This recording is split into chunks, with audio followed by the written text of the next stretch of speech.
Hey everybody, welcome back to the Impact Podcast.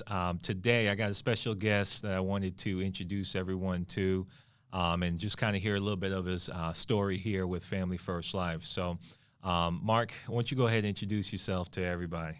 Yeah, sure thing. Thanks, Jeremy, for having me. So my name is Marc Osborn. I've been with FFL for just over about 10 months now.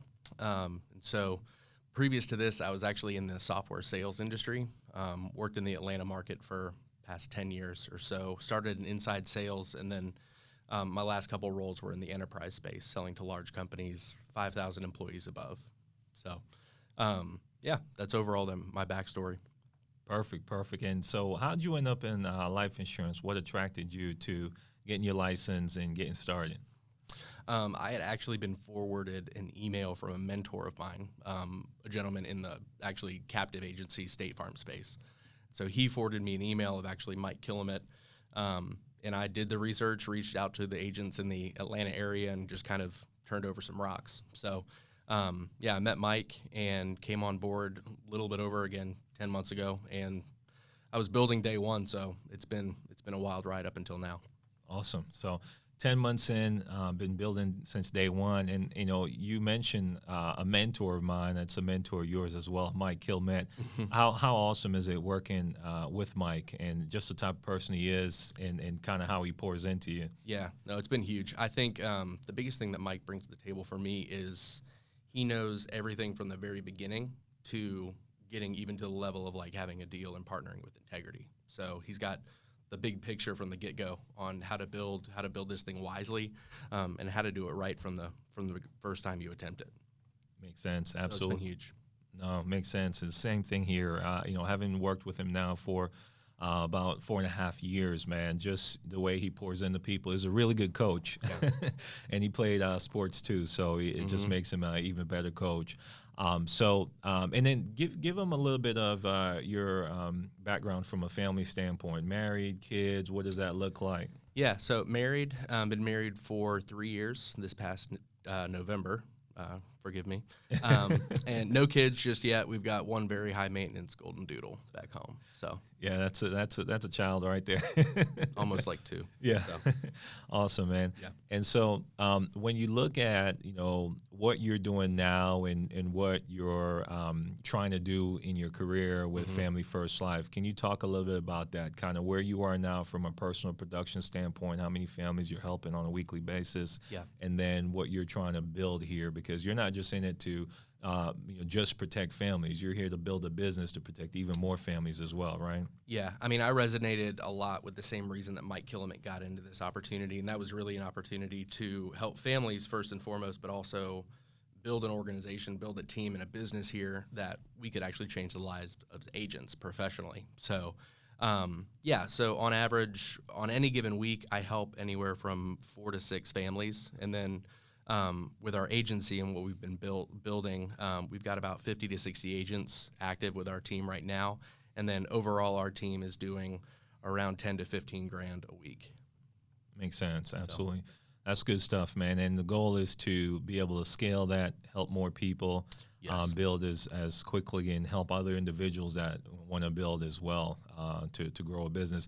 And your team is kind of spread out through the United States. So no matter where they are, kind of what does that look like from a geography standpoint? Yeah, well, the beauty of FFL is they've got leads and resources everywhere. And so when I saw the platform that Sean Mike had built and providing the CRM with the variety of leads that he has provided, and through that system, it made sense just to hire people all over the country, not really focusing on certain cities or certain metropolis areas. So we hire nationwide. Awesome. So it's wide open. Perfect, man. So what do you see for the future as far as, okay, now this is March when we're putting this podcast together. We've got 9 months left in the year. What are you trying to accomplish from an agency standpoint? Kind of how many people you're looking to bring on board and help your agency move to the next level? Yeah. So, I mean, in the immediate sense, the goal right now is to bring on, by the end of the year, is 350 to 400 agents writing and contributing to the overall mission that Sean Mike has laid out at our national convention, which doubling the organization. Yeah. So the road to doubling, now granted doubling my size is probably could easily happen in a month or two. But it's really all about pretty much just hitting that bell curve of growth, and helping, honestly, your agency overall grow and get to that next level, to having that conversation with integrity. Yeah, absolutely. And that's one of the great things, with us deciding to partner together, with kind of the stamp of approval from our mentor, Mike Kilmet. It's exciting to see what we can accomplish together.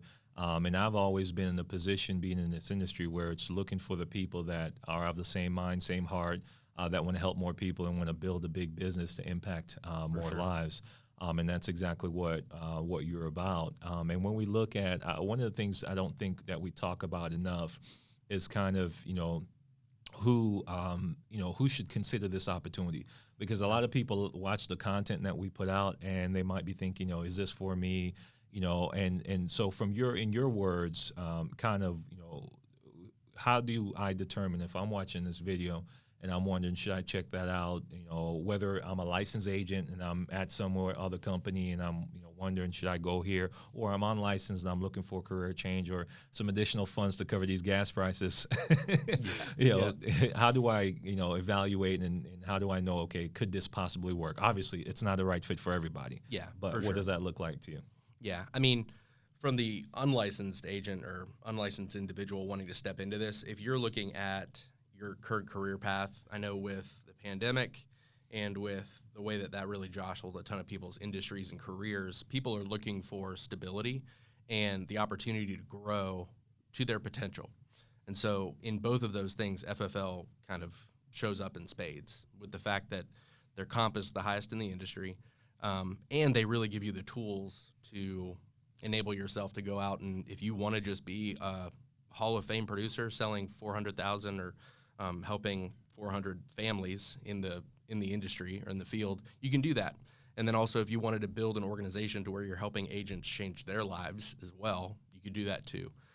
For licensed agents, it shifts a little bit of the mindset here, where you're already licensed, you're already in the industry. Now you need to find the place that you get the most potential for growth out of your career. And that's where FFL also shows up in spades, from the highest comp and the support they provide you. We've got people coming over to our team all the time from IMOs and organizations where comp is easily half. And they come into here, and for every policy they write, they are literally doubling their income and helping twice the amount of families. And so for licensed agents, I think it's an absolute no-brainer as far as transitioning over. Yeah, 100%. And so it's like looking at this industry, and I have this conversation pretty much every day. And whenever I talk to somebody, I always like to give them a perspective on the industry, not just saying we're the best at Family First Life, which is my opinion and will always be, but giving them an overview so they can come to that realization, because that's what I did when I got started. I looked at different companies and I compared. And I said, you know what? Yep, this one, for what I'm looking for, stands out. Yep. And we can't guarantee you anything but that you have an opportunity to succeed with the highest comp, multiplicity of leads, mentorship and training and support. And then it's up to you if you're going to be an individual that wants to work hard, wants to protect as many people as you can, and also have a good attitude on the good days and the bad days, because you'll have both, And speaking of which, have you ever had a bad day in your 10 months here, Mark? Has there been a day where you're like, man, did I do the right thing? Did I make the right decision? Yeah. So in the field, I've been stooped, as it were. If someone leaves you at the front door, don't answer. And there was a particular day where I was door knocking, and I had been stooped probably 10 times in a row. Oh, wow. So honestly, I really love the guidance and input that Zach Tardowski talks about, where when starting out, it's really not about the results of the effort. It's all about the process. Yeah. So really focusing on really resolving every lead to the point of doing a door knock on them. Yeah. And they're not resolved until you do that. Yeah. So finishing the drill really, and having those 30 appointments for Tuesday and Wednesday, you got every appointment. Even if you've written or helped a ton of families in a row, you can really focus on finishing out that meeting, the last meeting you have and set. So, that 10 in a row getting stuck at the door was a huge one. Yeah, absolutely. And it's being able to have the right attitude because, we always learn and hear that you can only control your attitude and your activity. Exactly. And it's like, hey, and on the other side of it, what's, I guess, been one of your best experiences? I know I can think of a few for myself. And for me, they're tied to where, unfortunately, there is a death claim. But, what's been kind of one of the best experiences that you've had? Yeah, for sure. So the beauty of being in the life insurance industry is you can help families and you can actually help your family. And so one of the biggest things for me, to be honest, is my dad has a pretty extensive history and background with a heart condition. So there are so many carriers out there that we always want to find the right carrier to match the right case and the right household need. And so I was able to actually provide coverage to my own dad through an AIG guaranteed issue whole life policy that he wouldn't have been able to qualify anywhere else. And so the beauty of being able to work with multiple brokers and sell to multiple states and getting non-residential licensing was big. So being able to help the person that raised me in such a big way was a massive one, to know that he can take care of my mom and they can have some more security for if/when that time comes where he passes away. Makes So that was sense. a big one.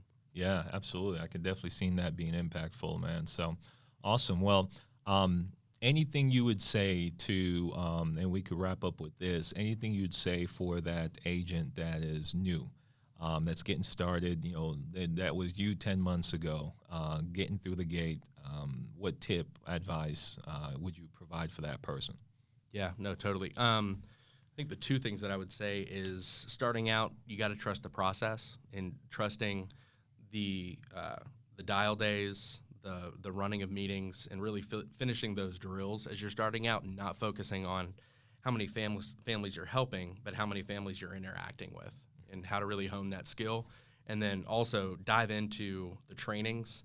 This is the first organization from the software space to the insurance space where literally everyone in the community is willing to help everyone else. And so no one's too big, no one's too small to have a question and have it resolved. And so like syncing up with you, Jermaine, and getting mentorship from you, this isn't the first time that we've interacted, and I've gotten input from you on a weekly basis a lot of times. And so, I would say don't hesitate to ask questions and don't hesitate to reach out to anyone, to be honest. We're all here to help and have the whole team win.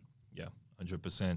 And finally, if someone does, see this and say, yeah, you know what, I like that Marc guy, I want to work with him, what's the best way for them to reach out, connect with you, and find out, how they can work with you directly?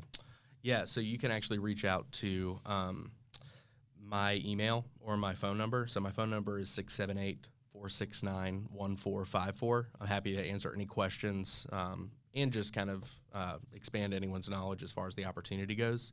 And then email is cornerstoneadvisors1@gmail.com. Perfect, man. Perfect. So pretty exciting. Look forward to working with you, partnering with you, and let's grow this thing big and impact a lot of lives. So appreciate you taking some time to chat with us today. Thanks so much, man. It's going to be a big year. Absolutely.